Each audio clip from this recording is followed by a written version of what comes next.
say there's an imperative to rush it through ahead of political concerns. Yeah, Adam, I guess the broader point I'd make here is that it was always going to be harder under Labor, always going to be harder under Anthony Albanese, and we predicted that before the election. They don't know how to manage the economy. They don't know how to manage the budget. They don't know how to put in place structural reforms of the taxation system that provides incentive. At the moment, they're preoccupied, well, with the voice, now with the ports and what we're seeing with the CFMEU.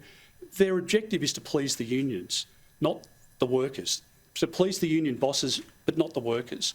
And I think the government is all at sea when it comes to understanding what to do when it comes to cost of living. We know that food's up by 9%. We know that when you go to the supermarket now, you're paying more for every grocery item because of the government's energy policy. Everybody in the supply chain is paying more for their electricity and gas under this government, and it's being passed on. The businesses aren't absorbing that. They can't. The consumer's paying more for every item when they go to the supermarket. You're paying more for your insurance. Petrol's back over $2 a litre, and I don't think that people can afford much more of Labor.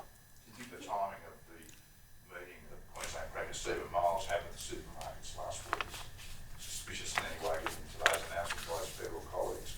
They seem to be sheeting responsibility home directly to the two major retailers. Do you think there's merit in that?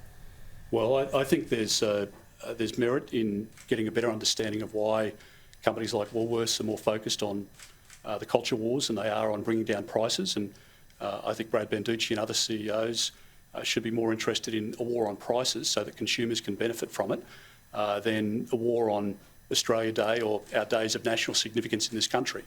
I think that much is very clear. In relation to Premier Miles, I mean, Premier Miles owns every decision of Anastasia Palaszczuk over the last 9 years. He sat around the cabinet table. He was her deputy, sat at her side, made every decision from the Gabba on. So if Stephen Miles says that he's got the answer, well, the fact is that he was part of the problem and he created the problems that he now says he's got an answer to. And again, I just don't think he's got credibility. If you were to win the next election, would you repeal Labor's Stage 3 tax cuts? Well, again, I think what is important today is to concentrate on what is a huge betrayal by Anthony Albanese of the Australian people. We'll have a look at all the details, all of the facts, all of the figures, make our position known in due course. But this has been done for purely political reasons. He's done it because he's panicked about his position within the Labor Party.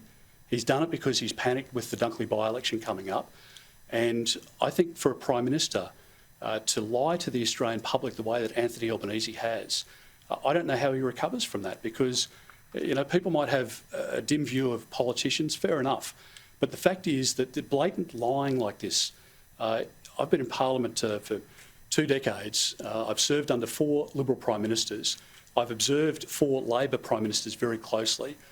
The only thing that comes close to this is Julia Gillard's betrayal. It destroyed her reputation, it destroyed her leadership, and the Australian public could never trust her again. And the fact is that Anthony Albanese now has made exactly the same mistake.